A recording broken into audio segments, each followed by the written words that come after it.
Irma Imelda Iren Mandagi dan kemudian dilaporkan kepada Gerius Oneyoman yang merupakan representasi dari terdakwa Lukas NMB. Hal ini terlihat sebagaimana bukti foto kunjungan Gerius Oneyoman ke lokasi Hotel Angkasa untuk melihat pembangunan. Hal ini menguatkan fakta sebagaimana keterangan Mike dan Irianti Yuspita Yadius Yoman Telenggan dalam keterangan di persidangan justru menyampaikan mengetahui Hotel Angkasa adalah milik Lukas NMB. Dalam persidangan, Gerius Oneyoman menerangkan tentang keberadaannya di pinggir jalan depan Hotel Angkasa karena pada saat pembangunan ia melihat ada tumpukan material di pinggir jalan. 3. Bahwa ketika diperiksa penyidik KPK, saksi Irianti Yuspita Yadius Yoman Telenggan diminta oleh Fredrik Bane, Irma Mandagi agar Yadius Yoman Telenggan sebagaimana pula termuat dalam BAP nomor 44 bahwa saksi pernah dihubungi oleh Fredrik Bane dan Irma Imelda Mandagi agar saat menyampaikan keterangan kepada penyidik KPK bahwa Hotel Angkasa adalah milik Rijatono Laka. Hal tersebut menunjukkan ada upaya mengaburkan fakta bahwa kepemilikan Hotel Angkasa sebenarnya milik saya. Saksi Irianti Yuspita Yadius Telenggan memberikan keterangan bahwa Hotel Angkasa bukan milik saya atas permintaan Fredrik Bane dan Irma Imelda Mandagi. Keterangan dalam berita acara pemeriksaan tidak dapat dipergunakan untuk pembuktian karena tidak ada dialog tanya jawab dalam persidangan mengenai Hotel Angkasa tentang isi BAP nomor 41 dan 44 tersebut. 4.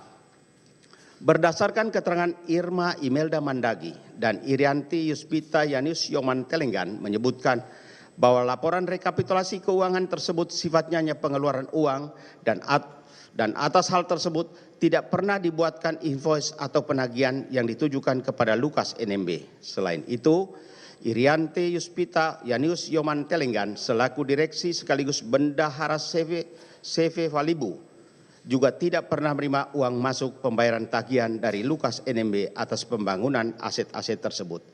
Dalam persidangan telah saya jelaskan bahwa pembayaran semua pekerjaan ke Rijatono Laka saya lakukan secara tunai dan dibenarkan oleh Rijatono Laka. 5. Bahwa laporan rekapitulasi keuangan tersebut menggabungkan atau menjumlahkan semua pengeluaran terkait dengan pembangunan aset-aset sehingga menjadi tidak logis apabila terhadap aset-aset tersebut berbeda kepemilikannya.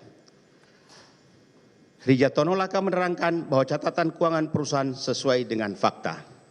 Berdasarkan keterangan saksi Gerius Oneyoman di persidangan, saksi justru mengakui kepemilikan nomor telepon 0812 dan seterusnya. Di dalamnya terdapat rekaman percakapan melalui aplikasi WA dengan Rijatono Laka dan pengiriman foto-foto Hotel Angkasa. Di persidangan, saksi Gerius Oneyoman juga berusaha mengelimir keterlibatannya dengan Rijatono Laka terkait dengan terdakwa Lukas NMB. Penuntut umum pun memaklumi keterangan Gerius Oneyoman mengingat yang bersangkutan telah pula ditetapkan sebagai terdakwa sebagai tersangka pada tanggal 10 April 2023 dalam dugaan pemberian suap kepada Lukas NMB. Selain itu, berdasarkan keterangan saksi Darwis pun menerangkan Gerius Oneyoman pernah menerima kunci dan sertifikat apartemen Kemayoran dari Pitun Enumbi. Selain itu, Gerius Oneyoman juga menerima uang sebesar 300 juta rupiah.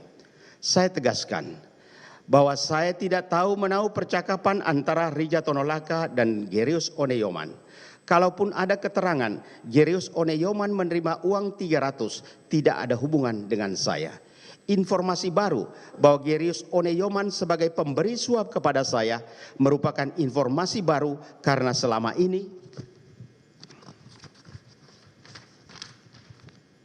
ini sebagaimana dalam surat dakwaan bahwa pemberi suap kepada saya adalah Rijatono Laka dan Pitun Enumbi. Suap yang katanya diberikan oleh dua orang tersebut karena tidak terbukti, lalu kini muncul tuduhan baru bahwa Gerius Oneyoman juga memberi suap kepada saya. 8. Bahwa adanya pelaporan Rijatono Laka kepada Gerius Oneyoman yang merupakan representasi dari terdakwa atas renovasi dan pembangunan antara hotel angkasa, dapur dan catering, inventaris truk dan kren, serta rumah kos Entrop yang sedang dikerjakan tersebut membuktikan kendali atau kontrol dan kepemilikan secara nyata dari aset-aset tersebut adalah Lukas NMB dan bukan Rijatono Laka. Atas dasar apa jaksa penuntut umum menyimpulkan bahwa laporan Rijatono Laka ke Gerius Oneyoman merupakan representasi saya? Adanya percakapan antara Rijatono Laka dengan Martin Buan, salah seorang karyawan Rijatono Laka, terkait usul Martin Buan kepada Rijatono Laka agar dilakukan doa sebelum penimbunan area batching plan oleh pemilik tanah. Kemudian Rijatono Laka menjawab akan melaporkan kepada ibu dalam kurung istri Lukas NMB terlebih dahulu. Percakapan antara Martin Buan dengan Rijatono Laka bahwa sebelum penimbunan harus dilakukan doa dan dijawab oleh Rijatono Laka harus melaporkan kepada ibu. Dalam persidangan tidak pernah ditanyakan kepada Rijatono Laka siapa yang dimaksud ibu, tetapi disimpulkan bahwa ibu adalah istri saya. Padahal seingat saya, Martin Buan tidak pernah dihadirkan di persidangan, tetapi mengapa hal tersebut dimasukkan ke dalam jawaban penuntut umum?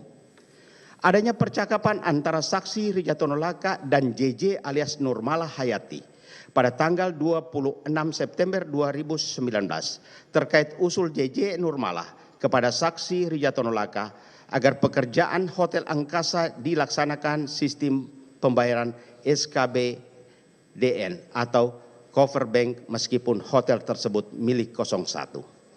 Adanya percakapan antara Rijatono Laka dengan JJ Nurmala yang intinya agar pembangunan hotel dapat dilaksanakan pembayaran SKBDN atau cover bank meskipun hotel tersebut milik 01. Percakapan antara Rijatono Laka dan JJ alias Nurmala Hayati saya tolak karena tidak ada fakta yang terungkap dalam persidangan baik dari Rijatono Laka apalagi sosok JJ alias Nurmala Hayati tidak pernah dihadirkan dalam persidangan. Mengenai percakapan antara Rijatono Laka dengan JJ atau Nurmala Hayati merupakan cerita baru yang muncul dalam jawaban jaksa penuntut umum tanpa didukung suatu bukti. Adanya percakapan antara Rijatono Laka dan JJ Nurmalawati tanggal 29 Juni bahwa dalam pembicaraan tersebut JJ Nurmalawati menyampaikan penawaran kepada Rijatono Laka untuk bisa masuk ke Hotel Angkasa milik ibu negara.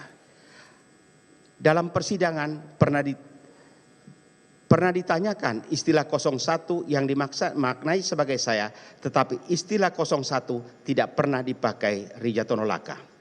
Dalam persidangan, menurut jaksa penuntut umum, Rijatono Laka melakukan percakapan WA dengan Willius pada tanggal 29 September 2020. Di mana Willius mengirimkan foto laporan terkait pengeluaran uang proyek yang dilaksanakan oleh perusahaan Rijatono Laka.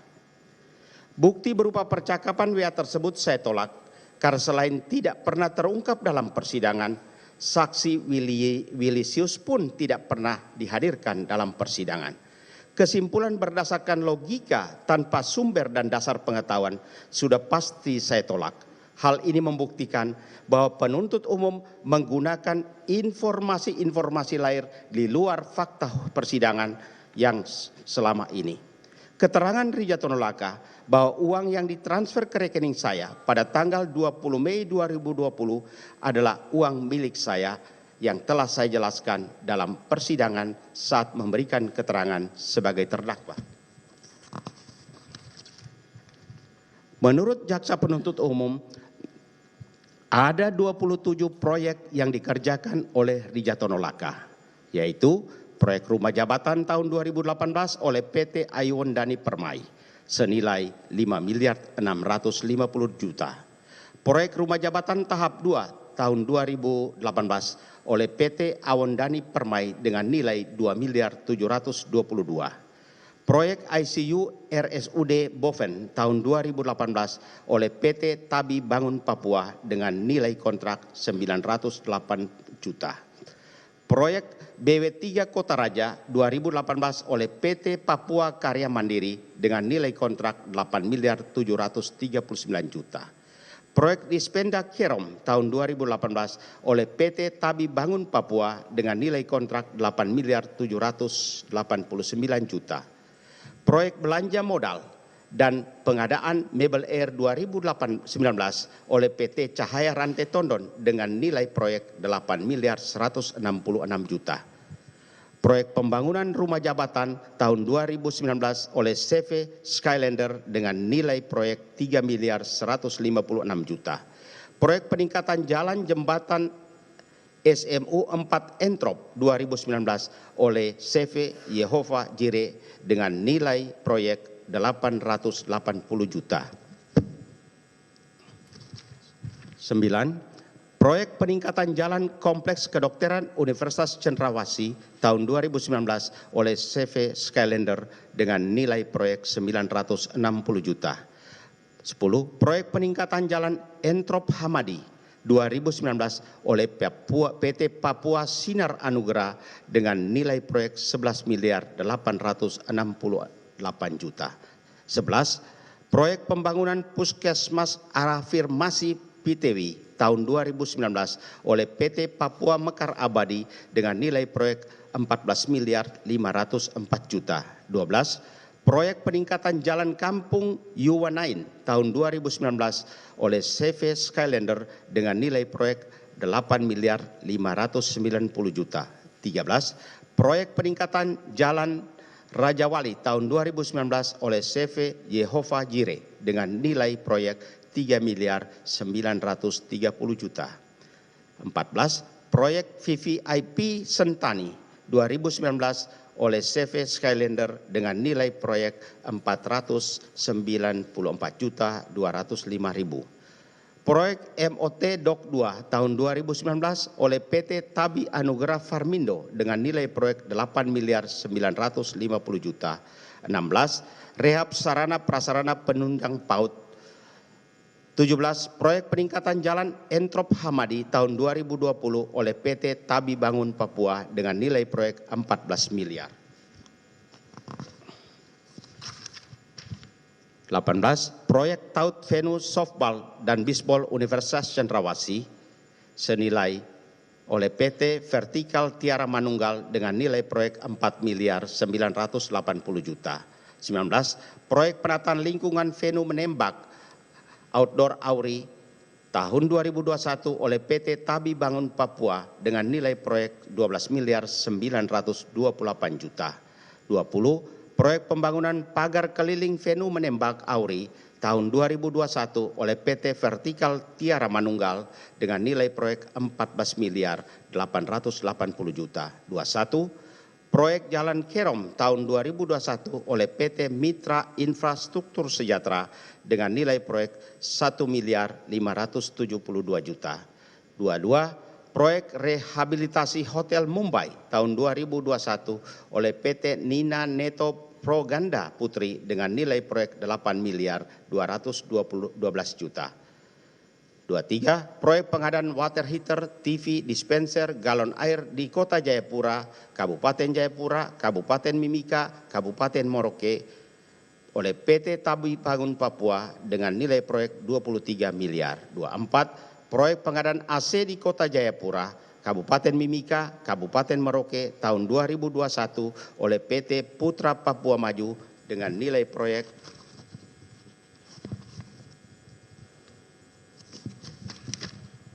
dengan nilai proyek 15.577 juta. 25. Proyek pengamanan Pantai Holtekam tahun 2021 oleh CV Skylander dengan nilai proyek 8.900. 26. Proyek pembangunan Puskesmas Terfones Kerom tahun 2021 oleh CV Bumi Gumilang Abadi dengan nilai proyek 9.483 juta. 27. Proyek pengadaan amnonitesis di Kota Jayapura, Kabupaten Jayapura, Kabupaten Mimika, Kabupaten Merauke tahun 2021 oleh PT Tabi Anugerah Farmindo dengan nilai proyek 4.679 juta. Semua proyek-proyek tersebut tidak ada hubungan dengan saya. Apalagi sesuai penjelasan Ridjatono Laka, Michael Kambuaya, Jerius Oneyoman, bahwa Ridjatono Laka mendapat proyek-proyek tersebut melalui tender elektronik LPSE. Demikian pun keterangan Jerius Oneyoman dan Michael Kambuaya bahwa saya tidak ikut campur tangan baik langsung atau tidak langsung. Dalam persidangan telah saya jelaskan sesuai pembelaan saya bahwa transferan dari Ridjatono Laka 1 miliar adalah uang pribadi saya. Selain uang 1 miliar yang katanya dari Ridjatono Laka juga berupa fee sebesar 34 miliar. Dan dalam bentuk pembangunan fisik antara lain renovasi aset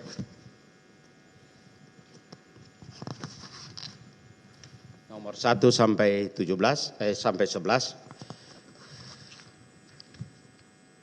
tentang semua tuduhan pemberian suap atau gratifikasi dari Ridjatono Laka dalam bentuk pembangunan atau renovasi fisik telah saya jelaskan bahwa untuk pembayaran kepada Ridjatono Laka saya lakukan secara tunai dan dibenarkan oleh Ridjatono Laka. Sedangkan penerimaan dari Pitun NMB tanggal 10 Juni 2017 berupa setoran di BCA KCU Jayapura Samratulangi sebesar 1.170 dalam bentuk barang yaitu pembelian perlengkapan tempat tidur di Mall Taman Anggrek sebesar 318 juta, dalam bentuk pembelian barang dan perlengkapan tempat tidur di Mall Taman Anggrek 3 Juni 2018 sebesar 155 juta. Setoran Pitun NMB tanggal 10 Agustus 2018 di BCA KCU Dok 2 Jayapura Samratulangi sebesar 100 juta. Setoran 27 Mei 2020 di BCA KCU Jayapura Jalan Samratulangi sebesar 3 miliar. Keenam, setoran 1 Juli 2020 di BCA KCU Jayapura sebesar 3 miliar 170 juta. Atas semua daftar gratifikasi atau pemberian hadiah tersebut telah saya bantah dan tolak karena tidak pernah saya terima, yang telah didukung dengan keterangan Ridjatono Laka bahwa uang 1 miliar sebagaimana tersebut adalah milik saya. Bahkan Ridjatono Laka dalam persidangan telah menerangkan bahwa pada bulan April-Mei 2020 di rekening perusahaannya tidak ada uang sebanyak 1 miliar.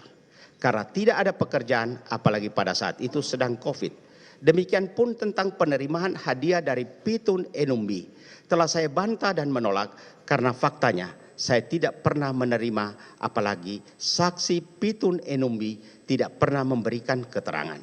Saya hingga detik ini merasa tetap clean and clear. Telah terbukti bahwa saya tidak pernah menerima gratifikasi tersebut di atas. Karena tidak ada satupun saksi yang menerangkan tentang gratifikasi, apalagi Pitun NMB dan saksi dari pihak BCA KCU Jayapura juga tidak pernah memberikan keterangan tentang gratifikasi, hadiah, atau lalu lintas uang. Kesimpulan jaksa penuntut umum bahwa saya menerima gratifikasi dari Ridjatono Laka dan Pitun NMB tidak didukung suatu bukti. Padahal jaksa penuntut umum pun telah mengakui bahwa tidak ada saksi menerangkan bahwa saya ada menerima suap atau gratifikasi. Mengenai Hotel Angkasa, perlu saya tegaskan kembali bahwa itu bukan milik saya. Saya tidak tahu menahu tentang Hotel Angkasa karena hotel tersebut adalah milik Ridjatono Laka yang ia bangun sendiri. Ridjatono Laka telah menerangkan bahwa tanah untuk pembangunan hotel dibeli sendiri dari Ibu Hendrika Yosnia Hindom, anak dari Gubernur Papua Ishak Hindom, melalui proses tawar-menawar yang semula sebesar 7 miliar 500 dan setelah deal harga menjadi 6 miliar 500. Ridjatono Laka bersama Ibu Hendrika Yosnia Hindom menandatangani akte jual beli di notaris. Setelah penandatanganan akte jual beli, selanjutnya balik nama sertifikat ke nama Ridjatono Laka dan selanjutnya mengurus IMB. Semuanya atas nama Ridjatono Laka karena hotel tersebut adalah milik Ridjatono Laka.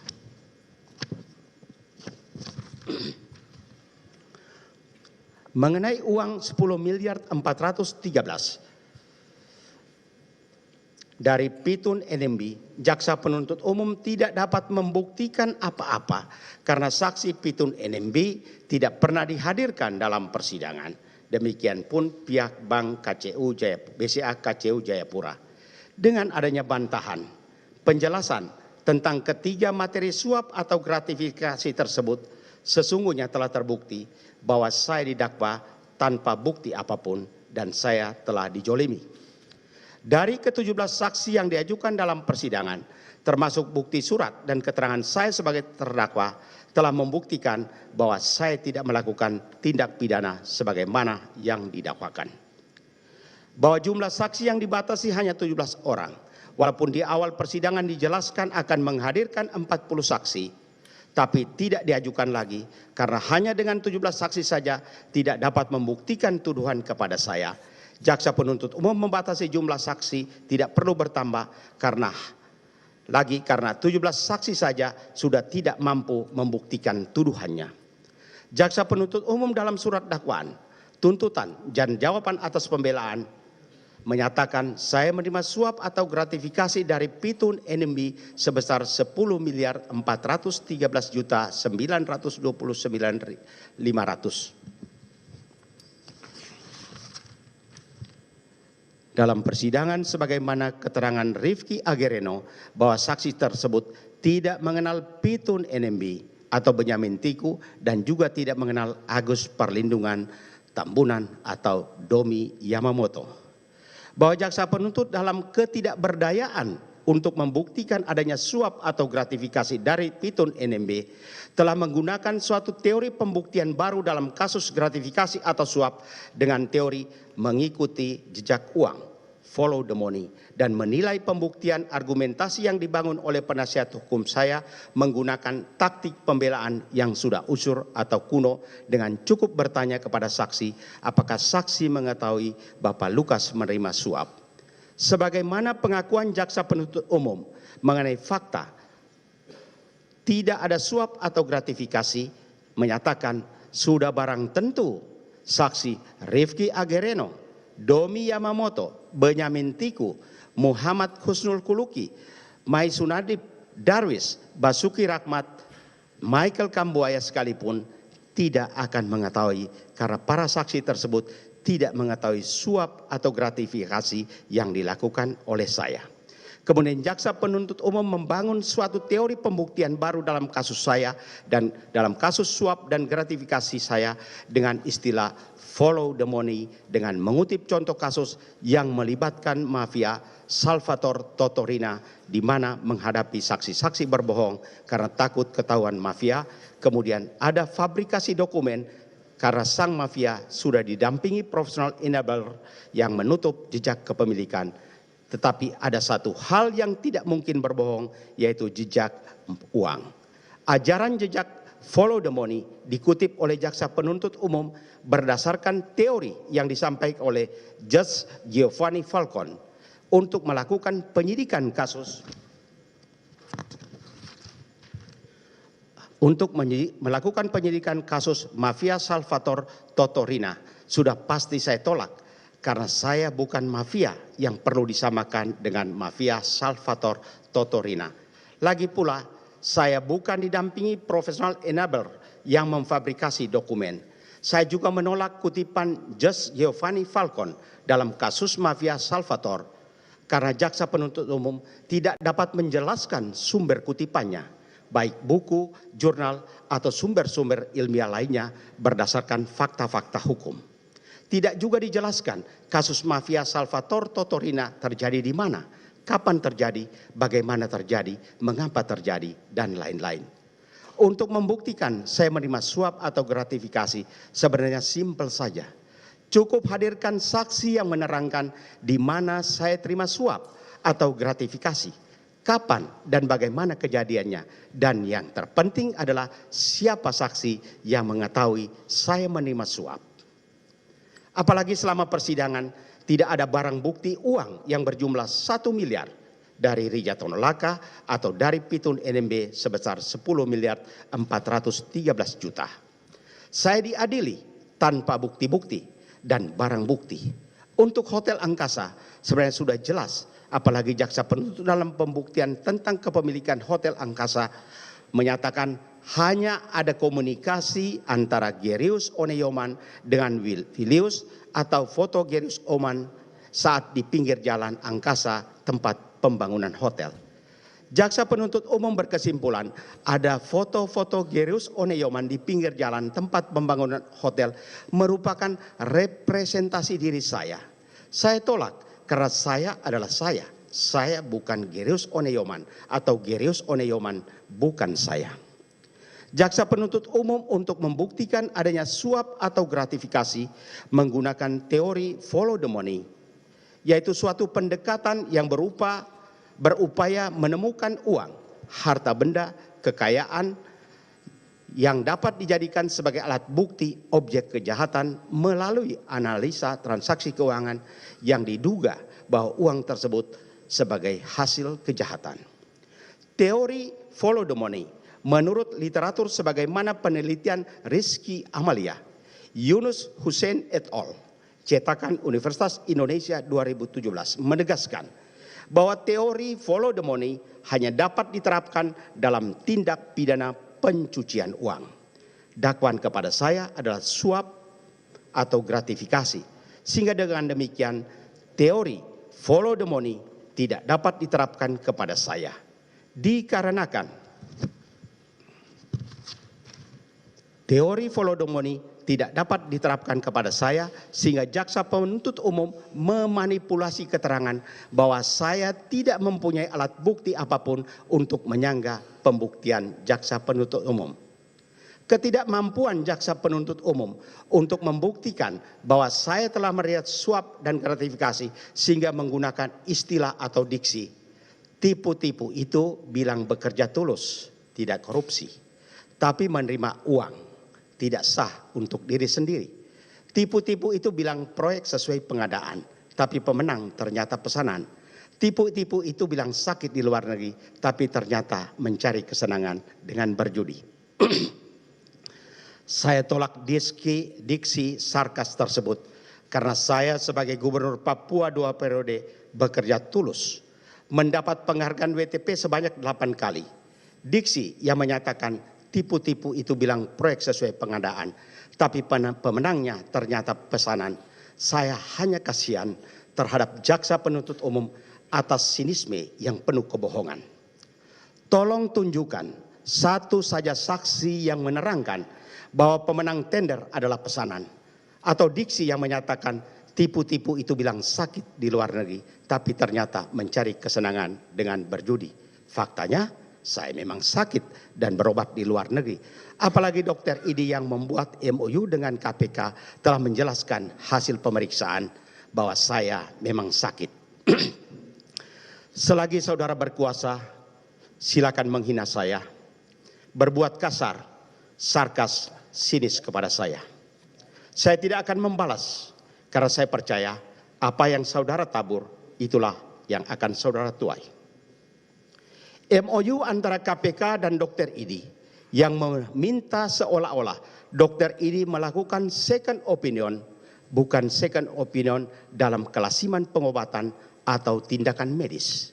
Second opinion yang dilakukan oleh tim Dr. Idi, sebagaimana berulang kali dijelaskan oleh Ketua Tim Dr. Idi, Dr. Agus Purwadianto, kepada pengacara saya dan keluarga saya, yang untuk kedua kalinya dilakukan di RSPAD Gatot Subroto 31 Juli 2023 yang disaksikan oleh tim jaksa penuntut umum bahwa maksud pemeriksaan second opinion adalah penafsiran saja, bukan dalam rangka pengobatan atau perawatan atau untuk tindakan medis. Profesor Agus Purwadianto dalam berbagai kesempatan telah menjawab pertanyaan keluarga tentang maksud dan tujuan dilakukan second opinion. Dan Profesor Agus Purwadianto menyatakan hanya dalam rangka pemeriksaan kesehatan, walaupun dengan fakta bahwa saya dalam keadaan sakit, tetapi akan mengeluarkan kesimpulan bahwa pasien atau saya bisa diwawancara.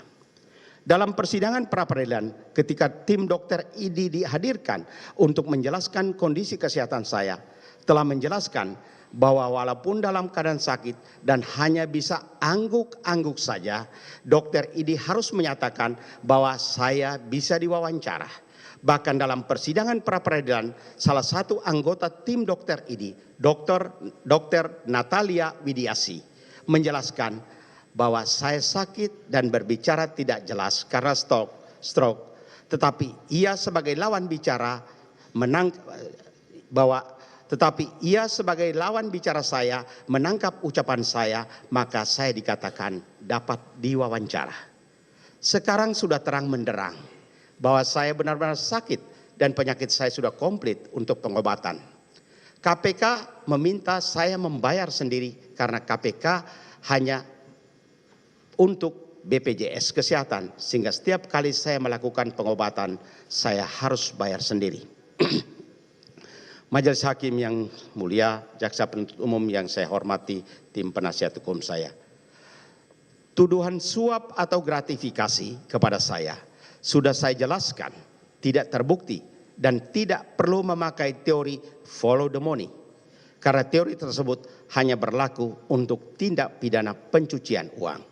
Karena seperti telah saya jelaskan dalam pembelaan saya, bahwa uang 1 miliar yang ditransfer oleh Rija Tonolaka ke rekening saya adalah uang saya sendiri.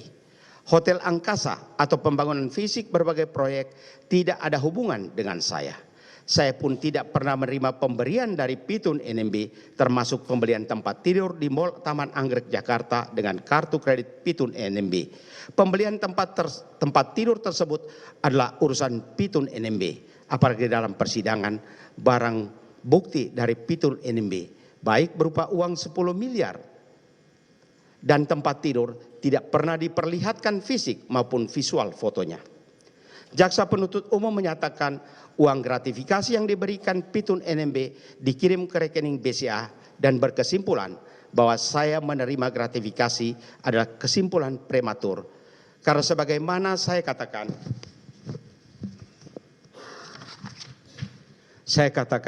tidak ada saksi dari BCA.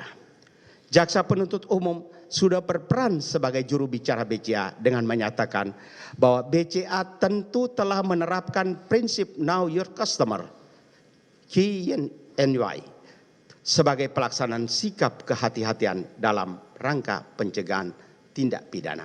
Bagi saya, jaksa penuntut umum sudah berperan sebagai pegawai BCA, namun tidak dapat menanggapi keterangan Budi Sultan bahwa slip setoran 12 April 2013 yang diperlihatkan dalam sidang diragukan kebenarannya karena pada tahun 2013 Bank BCA Timika belum ada dan baru beroperasi tahun 2015.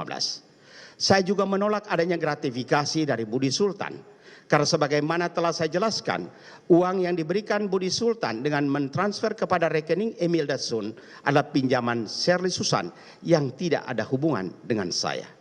Apabila benar Budi Sultan memberikan gratifikasi, lalu apa yang didapat Budi Sultan dari saya?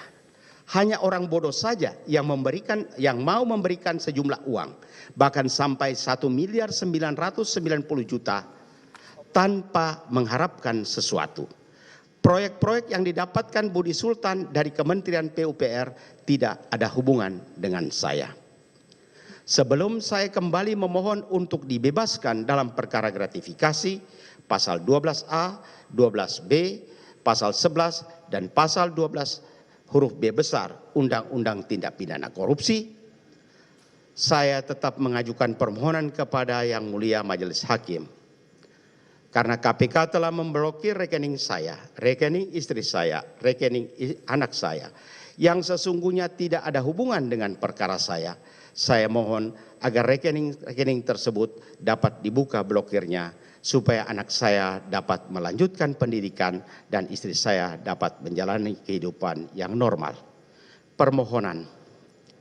Dari bantahan-bantahan tersebut di atas, saya mohon agar majelis hakim yang mengadili perkara saya dapat memutuskan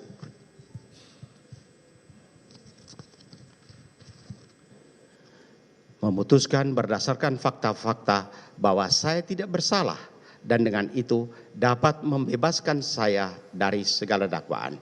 Saya memohon agar rekening saya, rekening istri saya, dan rekening anak saya, termasuk aset-aset yang telah disita, mohon dikembalikan.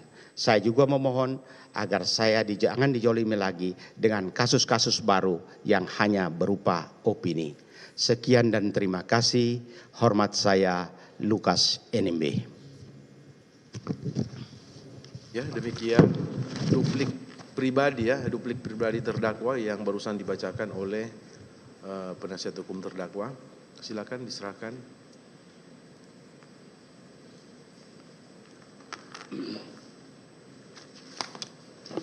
Asli semua ini ya.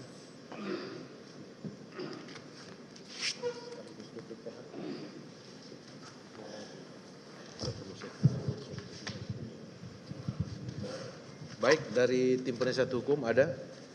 Ya. Terima kasih Yang Mulia, akan kami bacakan secara bergantian Yang Mulia. Majelis Hakim yang kami muliakan, Saudara penuntut umum yang terhormat. Perkenankanlah kami Yang Mulia yang akan mengadili Lukas NMB